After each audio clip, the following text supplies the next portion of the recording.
Yeah, like, the 1,000 things, yeah, just one of a million things I forgot to do there. Okay, so if you can restart the PowerPoint. I mean, just no, that's fine. From here is fine. Right. Sorry about that. No worries. Just yeah, thank you. Okay, and we're just coming right back up here. Okay, sorry. So some terminology: T&D, transmission and distribution. AMI is Advanced Metering Infrastructure or Advanced Metering Initiative, whatever you'd like. Demand response is, again, a business driver that many companies are engaging with now to cool their power demand when the utility says we need things to go down 10–15%. Energy informatics and energy analytics is why we're here today. We're talking about ICT and IT technology, computing technology, and training. The informatics and analytics associated with all the connections on a smart grid are really, they can be quite amazing. EV charging networks, electric vehicle charging networks, this is, again, a huge load-driven phenomenon that we're bringing onto the grid.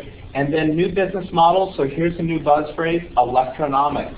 And that's the economics of buying, trading, engaging in what we call true e-commerce, electron commerce, and electronic commerce, not just the old web commerce. There's some definitions for smart energy. It's really integrating 6 key technologies. So if you're thinking about training, if you're thinking about industries, power grid, transmission lines, and distribution. This is the utility space. Power generation, not just the utility space, but a distributed network. So renewable energy, fuel cells, wind energy. Sometimes people will put diesel generators on the grid. Everything that we plug into the grid can cause as many problems as it addresses. Power systems and the Advanced Metering Initiative. This is monitor everything. What gets measured gets managed. Transportation systems, new energy systems, new fuels, telecommunications, and especially home area networks, HAN.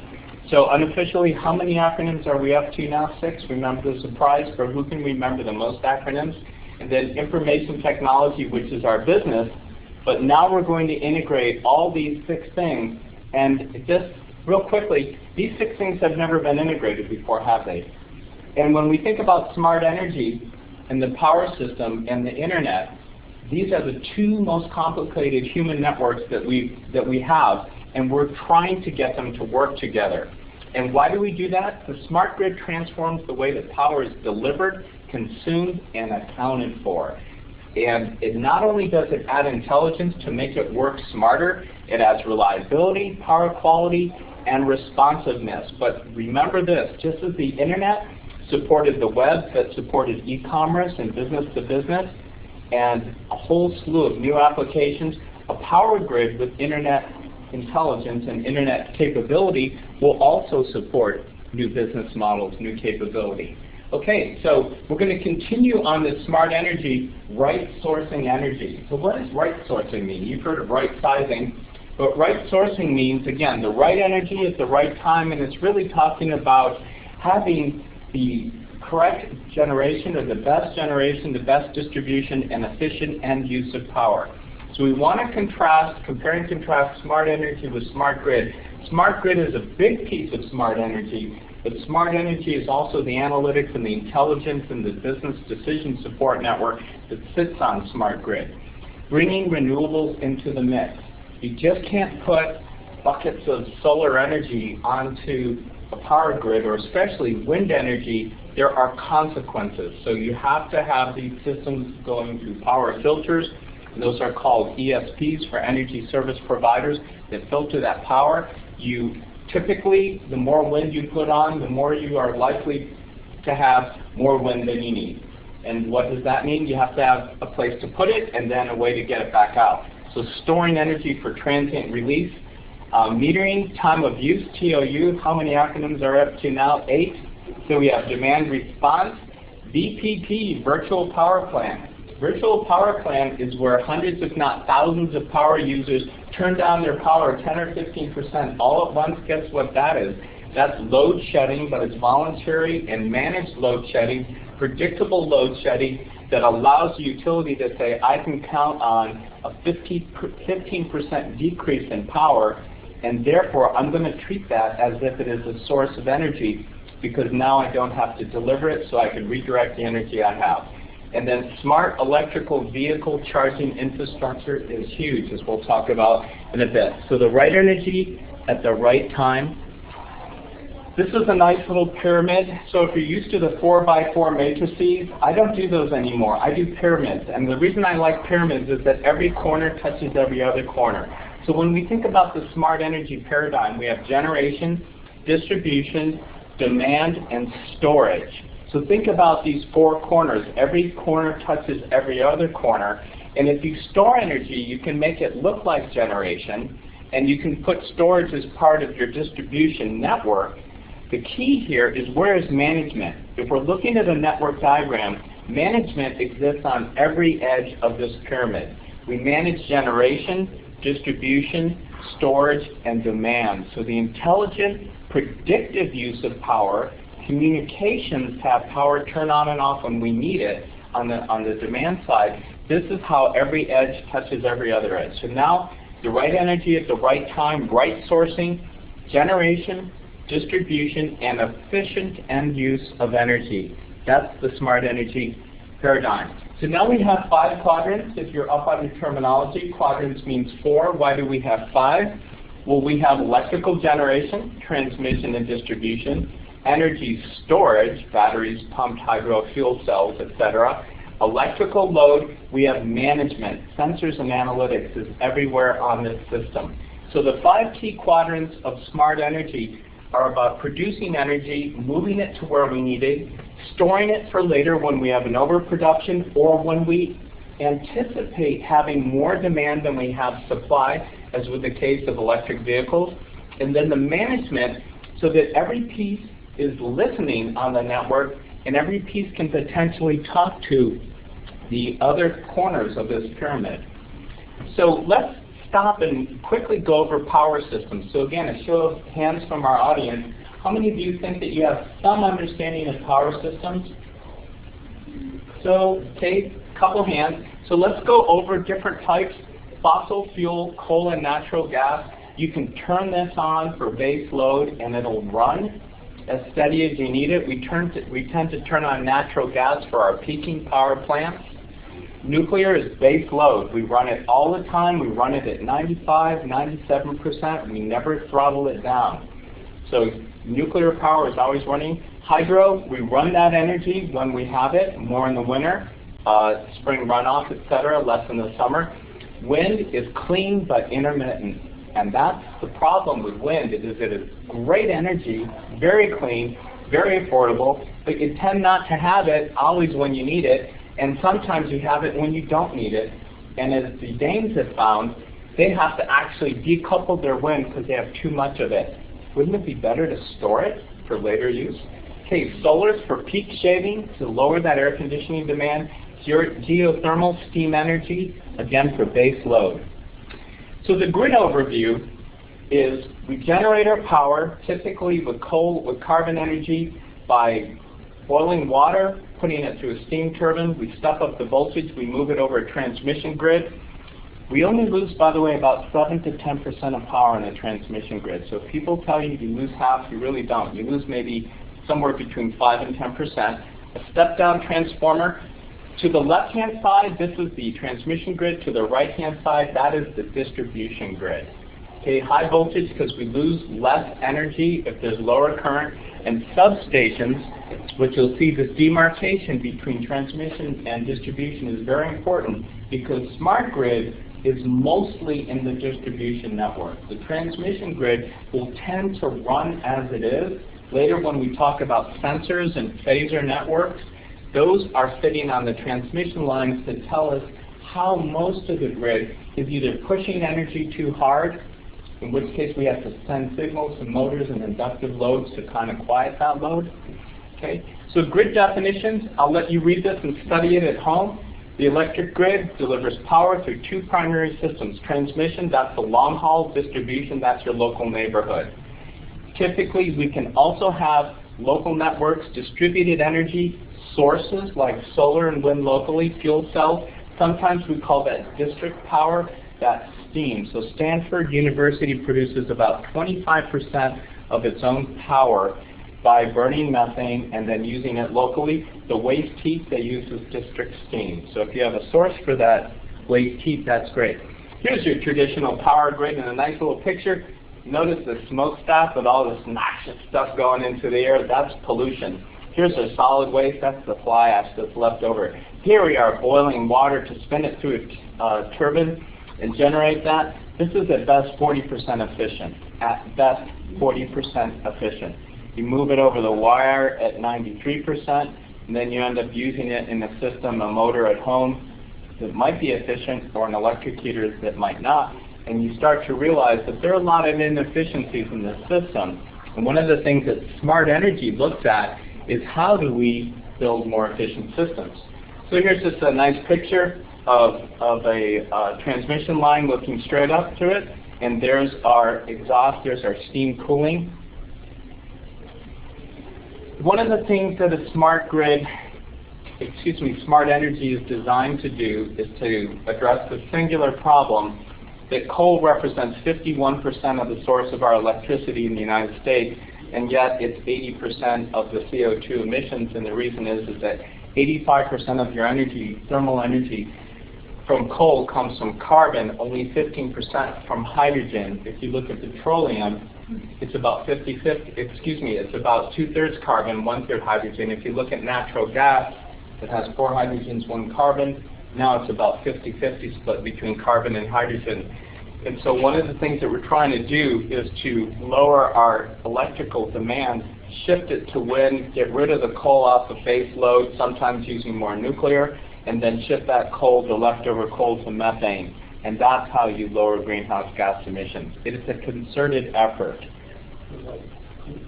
I don't even know what clean coal is, but it's a misnomer. It's something that the evil side of the marketers talk about, clean coal. With respect to greenhouse gases, there is no such thing as clean coal. With respect to carbon CO2 sequestration, there is no such thing as clean coal. Doesn't mean that we can't do it. All it means is that we haven't tried it. So you put in a high enough carbon tax, like $100 a ton on CO2, and suddenly the coal folks still want to be stuffing that CO2 down into brine deposits. Okay, so electrical grid networks, when most people talk about the power grid, they are referring to the transmission system of electricity, the long haul. Those are the big towers that you're never supposed to climb. The distribution grid is where the smart grid takes over. So after we step that voltage down, that's where most of the power runs around. The distribution grid is where the smart grid will really have its major impact. Now, demand load, as we talked about earlier, the big problem that we're trying to solve is that voltage drops. Demand, you plug something into the wall, you take an electric vehicle that can draw as much current as a house.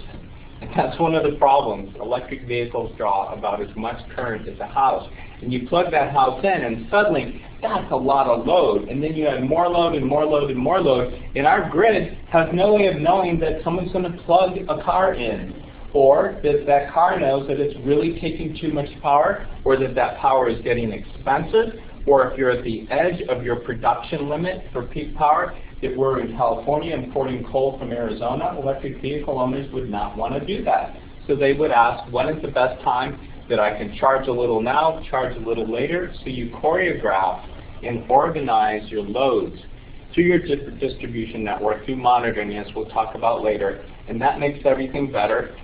Energy service providers are big systems on the grid that actually take power in, get the phase correct, get the frequency correct. It turns out batteries can do this, storage systems can do this, and storage systems can then charge electrical vehicles. So as when we look at storage, one thing I want you to remember is that there's a tiered organization of how we can store power and then push it through. Again, a system that makes sense from a distribution, from a supply chain. Power management is everything. Monitoring and managing is really what smart grid is about. So this is all about monitoring loads all the time. What happened today is probably a lot like what happened yesterday. What will happen tomorrow is probably a lot like what happened today. And over time, you can look at this and use the phrase predictive analytics to collect this data, ask how energy has been used, how it's likely to be used, and how you could shuffle around your resources to do tomorrow a little better, and then take your measurements, and then do the next day a little better, and the next day. And you see that over time, a smart grid can get pretty smart. Now, storing energy for timely distribution is hugely important. Again, if we start to put a lot of wind energy on the grid, we'll find out, like the Danes did, that you have too much energy at the wrong time. So what do? You store it, and then you release it later. And when you release that wind energy on the grid later, guess what you're doing? You're moving renewable energy across the grid for an anticipated demand. That is something that can't be done in a real-time grid. If you put wind on the grid now, it just goes out wherever that energy is. But if you know that you have excess wind, and you also know that up here, and then you know that you're going to have electric vehicles that need this much energy, you say, I'm going to put the wind into the storage. When the storage builds up to a certain point, I'm going to have all the cars ready, and they'll pull in and draw that storage down. And again, if you do this over time and cycle it over a period of days, weeks, months, and then year over year, we'll get the system fairly organized. So holding back load shifting is very important. If we're running at 90–95% power in California, what's the best thing to do? Not turn on an air conditioner or to understand the consequences of it. So demand response, load shifting, holding back, that's the same as saying, I'll dry my clothes at 9 o'clock. Why do I have to dry them at 6 o'clock? I'm not going to fold them until 7. In the morning, I might take them right out of the dryer, right? You'd never do that. So why smart energy? Our system is load driven. That is the primary problem we're trying to solve, and it only has one-way communication. Electrons simply go to ground. So load isn't managed. We need to right source our energy and think, what if I had extra wind, I had someone that could store it, and I had electric vehicles that wanted wind energy, what would they do? They would know to plug in. When the grid is absolutely level, they're going to pull a draw, they're going to pull a load, but then I'm going to dump my storage into the grid, and then boom, you can magically do what Kirchhoff says you cannot do, which is you cannot point source and deliver your electrons. Unless you predictively create a massive demand when you've got an extra supply, and guess what? You have a leveling factor. The power grid needs to act like an intelligent system. That is the goal of smart energy and smart grids as an enabler. So remember, right sourcing energy, you're all my marketing students for this afternoon, the right energy at the right time. We right source the generation, distribution, and efficient end use of energy. That is smart energy. Microgrids that we'll talk about as we wrap up are a transitional link between smart grid and smart energy. And that's when we can locally produce energy, kind of like, what I want to say, community-supported agriculture, when we have local farming, those little farmers markets. A microgrid allows you to create a little bit of extra power locally, store a little bit of extra power locally, and then use that little bit of power locally. And then you can start to stitch together, like a mesh network, a larger grid out of many hundreds or thousands of microgrids. This is something that evolves over decades, because it's not as easy as I just explained it. There's a lot of technology that goes in. But the smart grid, if we think about smart grid versus smart energy, the smart grid is the merging of internet technology and the analytics, the informatics, and power systems into one sort of seamless system where we've got sensor ability, we've got management ability, and we've got smarter distribution. And again, the benefits are we maximize integration of renewables, and we match generation with demand. And when you match generation with demand, ooh, the utilities are very happy. And actually, I said that backwards.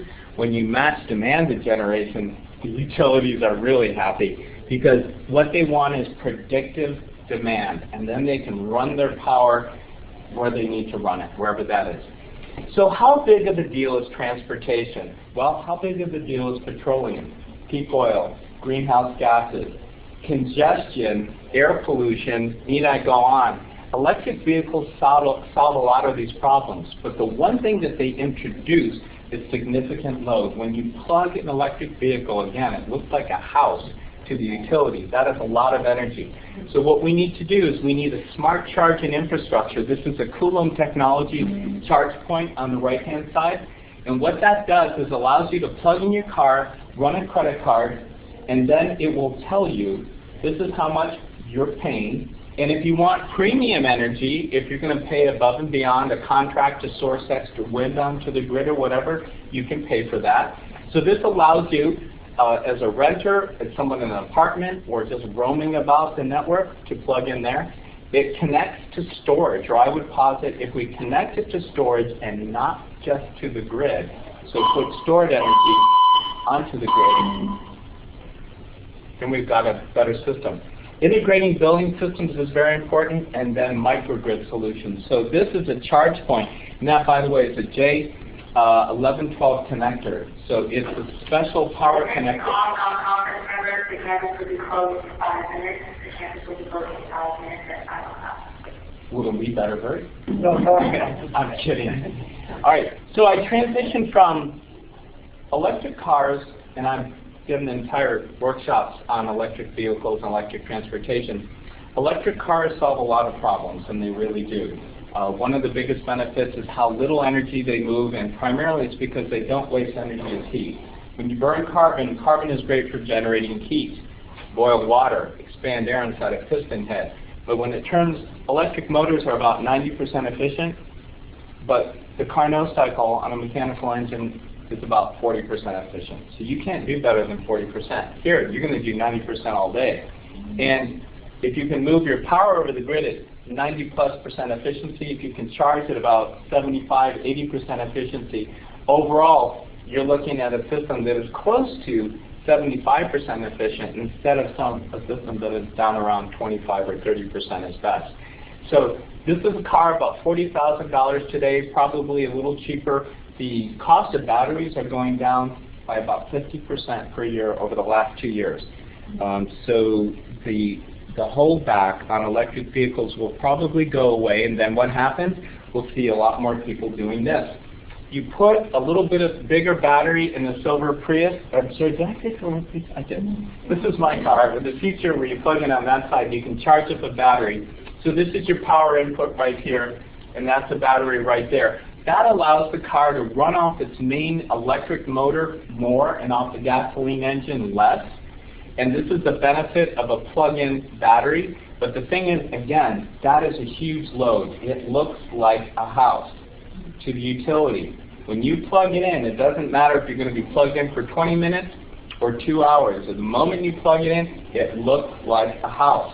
And so the key with the charge point connector and plugging in a Prius and predictive analytics is knowing when do I plug my car in, where do I plug my car in, and for how long. And is my car smart enough to know how much energy it needs, broadcast that demand to the markets, and I can say, fill it full of PG&E energy now, fill it full of wind energy now, and then later on, deep in the morning, fill it full of PG&E nuclear when that's available. Those are the kinds of things that you can do. That's your car, so you have the... No, I don't. No, this is a forward-looking Are statement. they actually making a lithium car battery? You can get a lithium battery from Three Prong Power in San Francisco, California, installed here for $4,000, and that will push your car 15 miles. For $2,000, you can get one that will push your car 7 miles. Or if you only drive about 15 miles a day, between say $2,000 and $3,000 will get you additional battery power, so your gasoline engine is only working half the time. So your 50 miles per gallon now goes up to 75 miles per gallon. And the energy that it takes to go 25 miles in an electric vehicle is about $1. It's about $1. 16 cents a kilowatt hour is about $1. And it's about $4, right? And then the other car? Okay, so now let's talk about chronologically. I've sort of given you the impetus for in a little quick fast fact, is that the power bill for the United States is about $250 million a year. So we spend about, sorry, it's $250 billion. It's $250 billion a year for power in the United States. The damage to electrical equipment, the loss of services, the damage to business from the loss of services from power interruption, those two combined is $100 billion. So for 40% of what we're paying, we have a system that is always letting us down. That was the main driver. Electric vehicles is another driver. Integrating renewables, and wind in particular, is great power to build up as fast as we can, but when you put all that energy onto the grid, you have some issues. But what I'd like you to do, I'm going to do a little pantomime here where I'm a windmill, like, all right? And I'm moving a big old motor here. This is a massive motor, and every time that motor turns, I'm creating a massive amount of energy. I want you to imagine now with your eyes that I'm pushing that revolving energy over the power grid to these tiny little like matchbox car wheels, and they're going like that. That's what wind energy does by metaphor, is that I'm winding up energy in one place and I'm using it in my electric cars in another place. One motor winds up, another one unwinds. I'm required to give you a little bit of math at this conference. A megawatt of wind supports 1,000 electric vehicles. How? A megawatt of wind running 24 hours a day for 365 days at 1/3 utilization, because the wind is only blowing about 1 out of 3 spots, so you have to spread your wind over a wide regional area. So at 1/3 utilization, you get at the end of the year a little less than 3 million kilowatt hours of electricity. Now, it's a lot. Is that a lot? And whenever I ask my students, is that a lot? They're trained to answer back, to ask the question back, compared to what? So compared to what? 1,000 electric vehicles driven 10,000 miles a year. An electric vehicle needs about 300 watt hours, 30% of a kilowatt hour, to charge the battery and then unwind that energy. Only 1/4 of a kilowatt hour will push an electric car for a mile. When you ask how much is 1,000 cars at 10,000 miles at 300 watt hours, and this includes your overhead of charging the battery, you need about 3 million kilowatt hours annually. Presto, there it is. How much energy is this? How much dollars to build this wind? It's about $2.50 a watt, and that is as most as it. That's fully burdened by the land, transmission lines, set up the wind, etc. That's one windmill? One megawatt windmill will support, at $2.5 million, will support 1,000 vehicles. That's $2,500 per vehicle. Now, if you consider that you're making the power, the value of that power is more than the cost of your wind. Once you start to look at tax credits and depreciation, then you pay about 5 or 6 cents a kilowatt hour to the utility to deliver it. So you buy your power. When you buy your car, you pay 6 cents a kilowatt hour to have it delivered. Now you're looking at 50 cents to drive 25 miles. What's the biggest windmill power-wise? Is 1 megawatt huge? 5 pushing 10. Massive. They don't need to move fast. They need to have a wide sweep area, and they need to be very big. Well, that's one of the things. They need to be in an area that is tuned. Wind turbines have to be tuned to wind. So you find a place where just the cadence is correct. So what do you do with that extra wind energy? You drop it into vanadium flow cells. These are massive things. These are like low-tech Neanderthal batteries. Forget the lithium. Lithium is great for onboard local storage, but you can store massive amounts of energy here. People are asking the wrong question, in my humble opinion, which is, how do I buy wind energy to plug in my car? What you want to do is you want to support wind energy, move that energy into storage, so when you have more energy than the grid needs, no problem, turn on your storage, capture the wind. When the tanks get full, you have to coordinate and then tell your electric vehicles, when I get full, I need you to take this energy, otherwise I have to shut off, and then we shut off the wind. So you have wind going, you're filling up your storage, and you have to deplete it to electric cars. Yes? I have probably a very big difference. Even better. When you talk about energy here, it's not the same energy. It's all right, it's electromotive force. Yeah. We don't actually move electrons, we move the energy of the electrons. Great question. So we're moving the energy of the electrons, we're not moving the electrons themselves. And you can move that electromotive force. It's just, think of like pushing. I'm pushing this massive force. I'm pushing the energy into my flow cells, and then the electric batteries want it. You can take that energy then out of larger flow cells. You can store it locally. This is a lithium power system. This is a nickel metal hydride. That's also a lithium system there, a battery for a car. There's different types of storage. Grid scale, local storage, car batteries are different. We can have the types of batteries that are in smaller little tool size.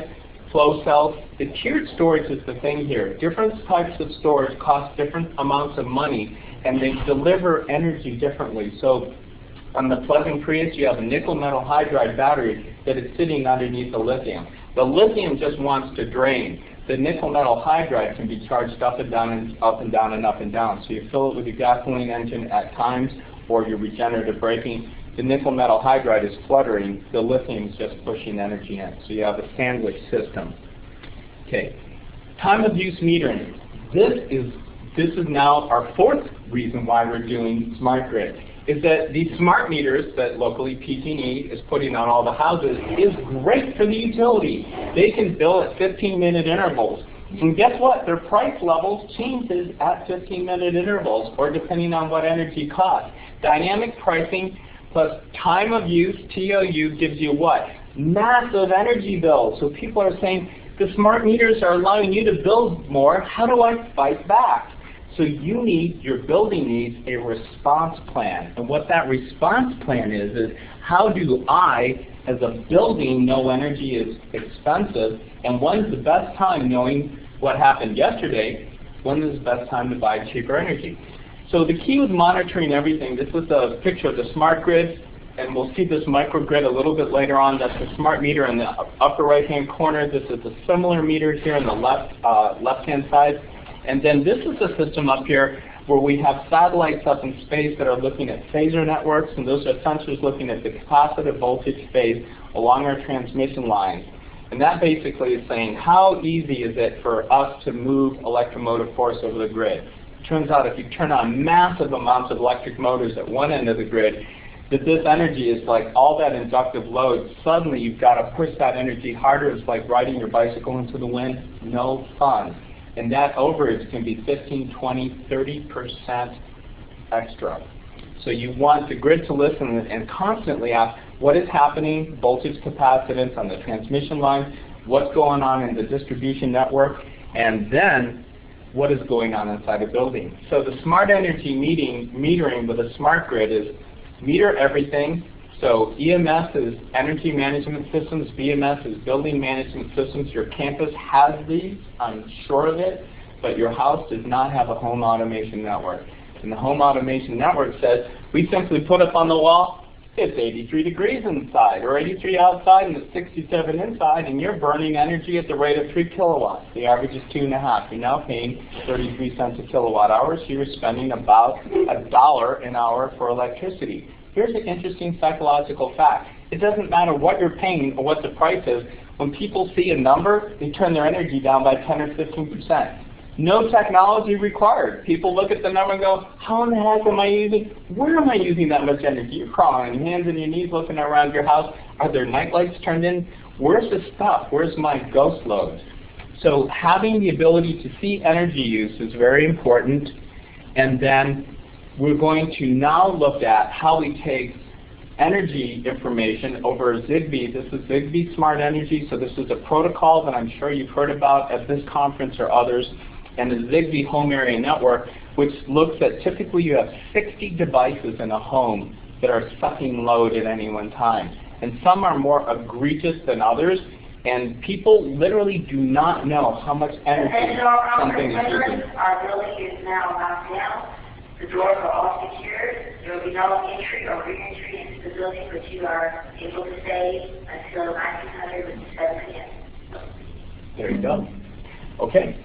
So a Zigbee Home Area Network is a wireless network where I've got devices that are reporting power use. And the thing about power use is that it may say on the side of something, I'm using this much energy, this is what my rating is. Guess what? That could be off by 15%, 50%, 50.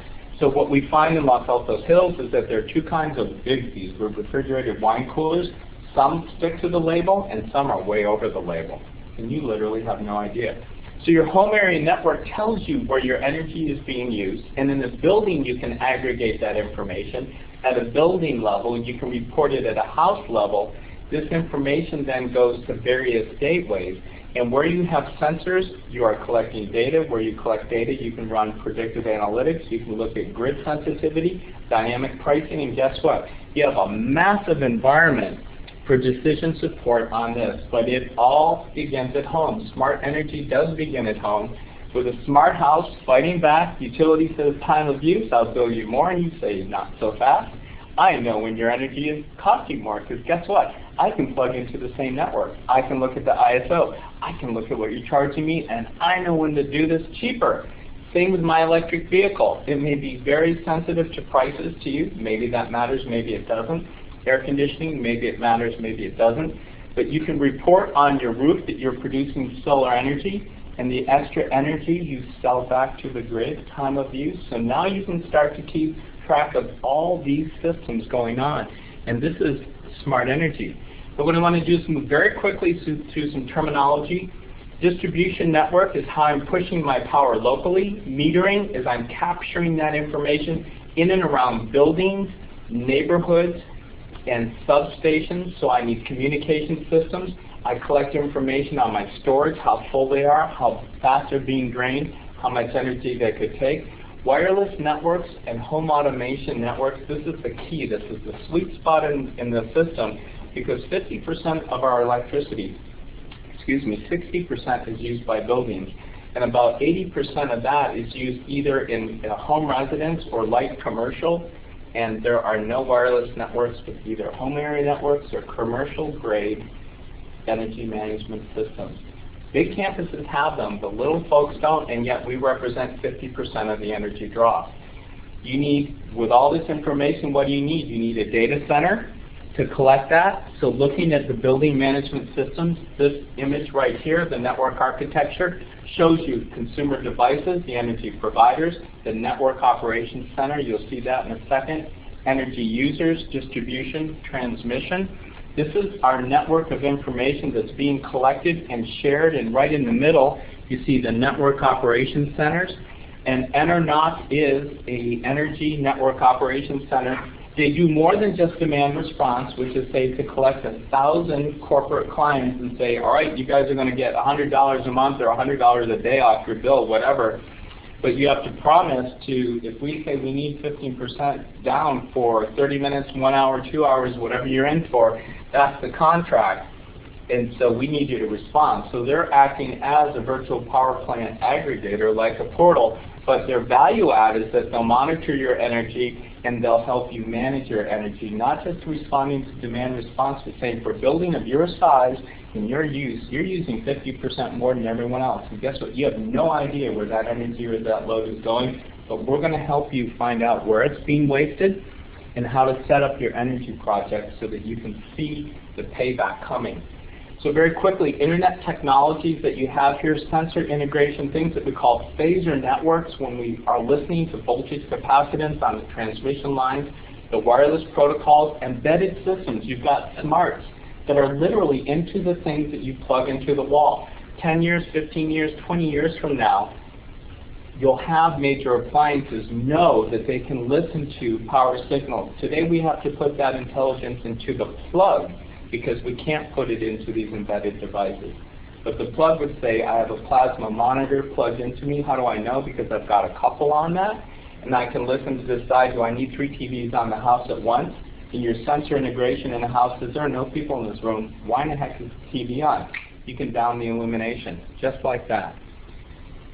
So IntelliGrid is EPRI's term. This is the Electric Power Research Institute. Study this graph later on. This is the URL for it, intelligrid.epri.com. That shows the makings of now this huge network of information, where the sensors are, what things do, and more into the power side, why these are important. I won't spend time reading off all these key things, but if you look at all these 21 factors here, this maps internet technology right into your power network. And then the Zigbee specification is one that you really want to look at, Zigbee and Z-Wave, because this is the technology that's going to work within the building, work within the home, listen to energy use, and be able to collect all that information and not only allow an ENERNOC to work with it, but to then spread it around your local building energy management system so that you can monitor energy, learn from it, and then manage it better the next day.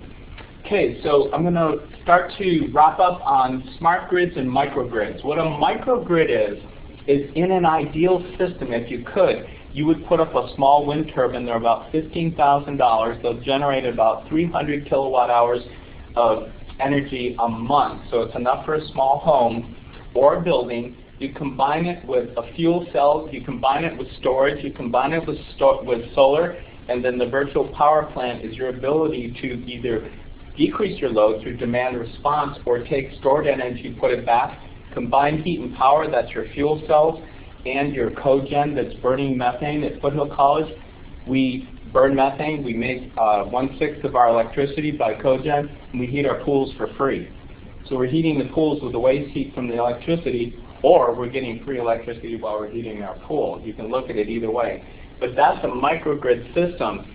This would be a patchwork quilt down the road of millions of microgrids that are also coordinated with central power plants. But caution, don't try this at home until you have the sensors and the physicists and the engineers that are ready to start small-scale microgrids. So college campuses, Michigan, some colleges up there are looking at microgrids and measuring them, seeing how they work. When you put solar on your roof, you have a small microgrid, and you can have some storage, and you can have your electric vehicle, and someday that electric vehicle can share the same storage battery as you're putting your solar energy into, if that's how you want to use it, or your wind energy, or maybe you're buying wind energy from a mile down the road, but it's closer to home. So you can have a microgrid in the home connected to a microgrid in your neighborhood.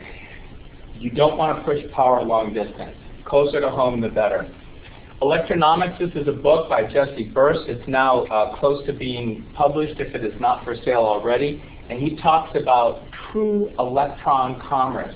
And that's not just buying power, excess power from who you would like to buy it from if you want to support wind energy. It's buying and selling the microcredits on your greenhouse gas if you're using solar, making solar energy, or your wind. Now you can trade microcredits. You can buy and sell energy. You can participate in demand response. I would say to you that as the internet became the web and electronic commerce and business to business put these layers of business models on top of the IT network, we will see the same thing. We call it electronomics business models laid over the power grid. Demand response, this is just a quick little graph showing here we are at 600, we're running later in the day. We have an event call because it's like we can't get up there because then we're buying very expensive, dirty power. And by the way, when you import coal energy, you can't say turn on the coal. You have to turn it on yesterday because you knew it was going to be a hot day. So you're paying for all those spinning reserves before you need it. Instead, you say it's going to be a really hot day. I want everyone ready because when it comes to this point, you're going to have to down your building. You're going to say it's hot as hell. Well, you pre-chilled your building that morning at 5 and 6 o'clock.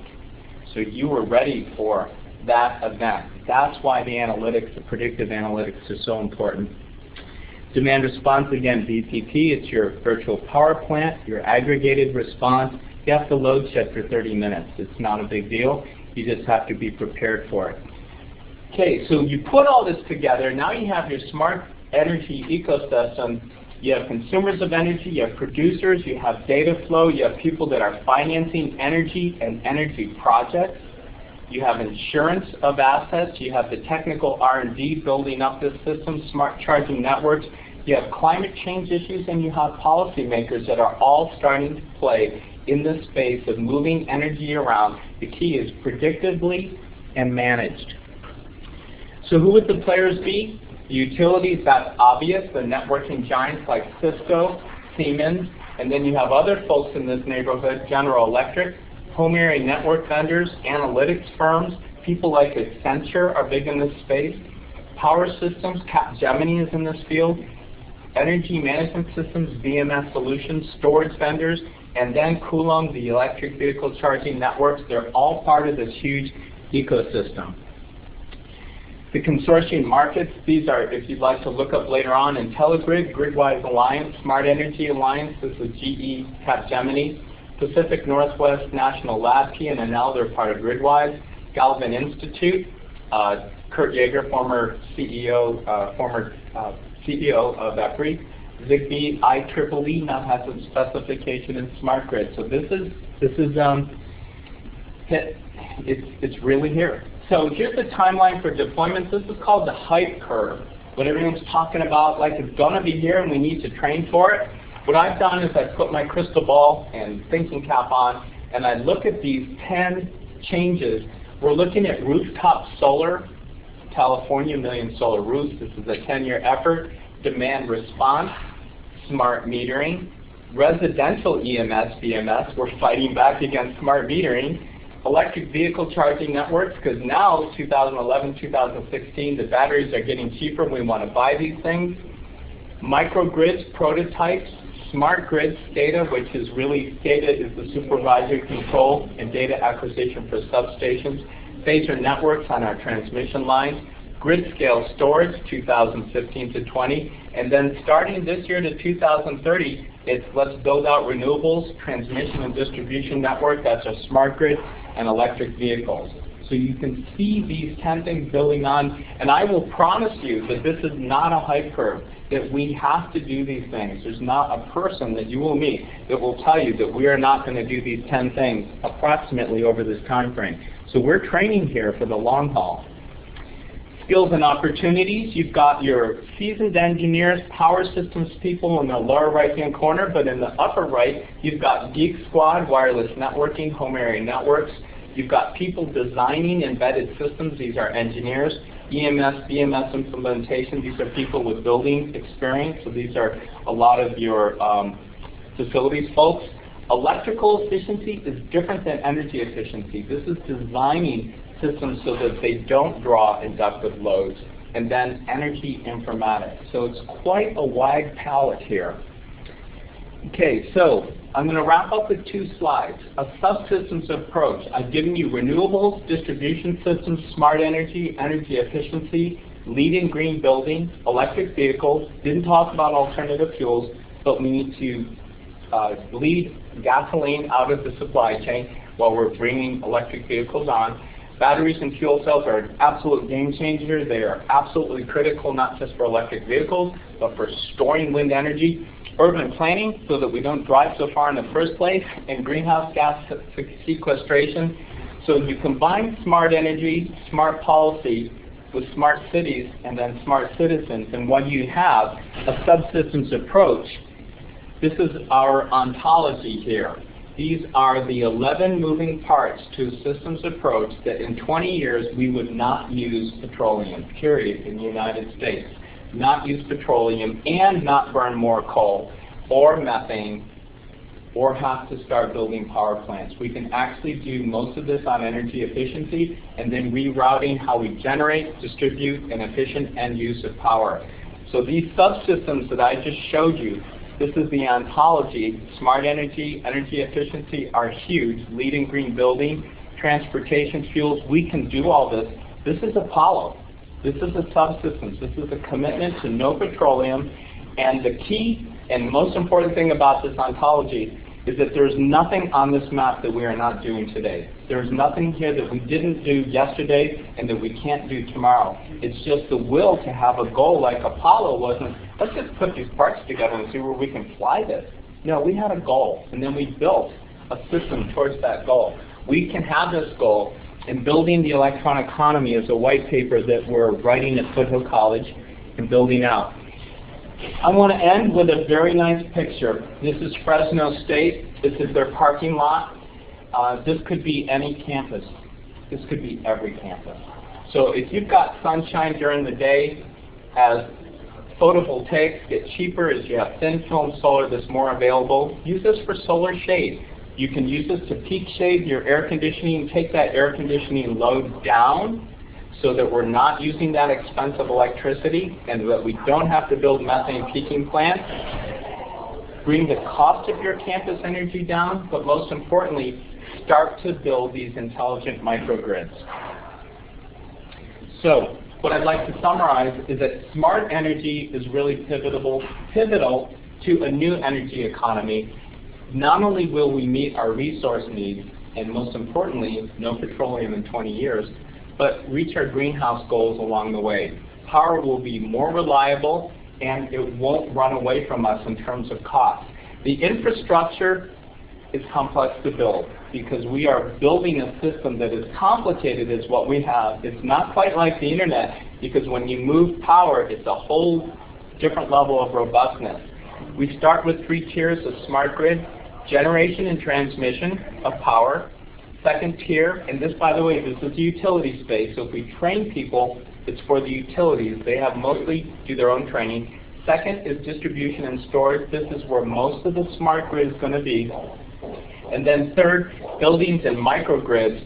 This is where we can play with energy management systems, building management systems, and home area networks. It is a great services layer, and when you think about what we do, community colleges, when we train people for jobs, it's this services layer. And with that, where to learn more? Okay. So now it's time for a real quick quiz. Who's keeping track of acronyms? I got 9. You got 9? Say 9 or 10. Say 3 people, then at the end of every class, I always have a simple quiz. Tell me 3 things that you did not know an hour ago that you're willing to share with someone else and why it's important. We do it really fast and we're done. We start with you. Something you didn't know an hour ago. I didn't know about the efficiency of like 40% the automobile, or less than 40%. Right. 40% efficiency of electricity. Right, 5,000 BTU to push a gasoline-powered car a mile down the road. If you do it with electricity still made from methane, or coal, it's 2,500 BTU. It's half. If you do that with wind energy, guess what? Then we stop counting BTUs and we only think about efficiency. And now that efficiency, you're doing about 25% of the work that gasoline would have to do. Okay, we'll just move. I didn't realize you get a lithium battery. Lithium batteries for cars are now looking at 40 cents per watt is now the cost, and probably will drop to 25% cheaper than nickel metal hydride. You sandwich it on top of nickel metal hydride because your lithium just wants to draw down to about 25%. Your nickel metal hydride just wants to flutter. They use lithium laptop batteries. Arguably the worst choice that you can make. Yeah. Yeah, they're out here everywhere. They're a beautiful car, and what they're doing is great. But they're using probably the most expensive approach to lithium batteries that you could. There's a lot being done in lithium chemistry right now, and it's a very, very exciting field. Okay? I did not know that an electric car draw down the same lithium. There you go. It's huge. And the utility fees, 25% of people in Berkeley will own hybrids. And at some point, they'll all want to buy an extra battery and plug them in. Let's call that maybe 10%, 40% of that 25%. That means that at some point, their electrical load balloons by 10%, unless someone has not built the storage to say, we're going to build up that storage. It's like a regional distribution center. You push your goods to where they can be delivered quickly, not long haul. You store that energy up with wind, and then you say, all right, you guys are going to plug in 5 to 6. You're on 7 to 8. You're on later on in the day. You can turn it on when you want. There's a premium to be paid if you turn it on at the wrong time. And then very important, I'll leave you one little thing. The cost of power typically will range between over $1 a kilowatt hour for maximum load, maximum markets, worst time, to minus 20 cents a kilowatt hour. Excuse me, minus 2 cents a kilowatt hour. So generation, minus 2 cents a kilowatt hour. What's this negative pricing about? Throwaway cycles. So coal energy has throwaway cycles, and wind energy could have throwaway cycles. What do you do as an electric vehicle owner on a smart grid? You say, I'm going to fill it to 70%, and then I'm going to just scrounge my last 10. No, buy throwaway cycles. Maybe I have to intermittently charge for 2 minutes out of every hour, but I'll get 15 minutes overnight free power. And that's the way it is. All right. Thank you very much for coming. That's great. All right. Okay, and we are done. Get you off of. Oh, thank you. MCT. Awesome. This is great. Thank you. That was amazing.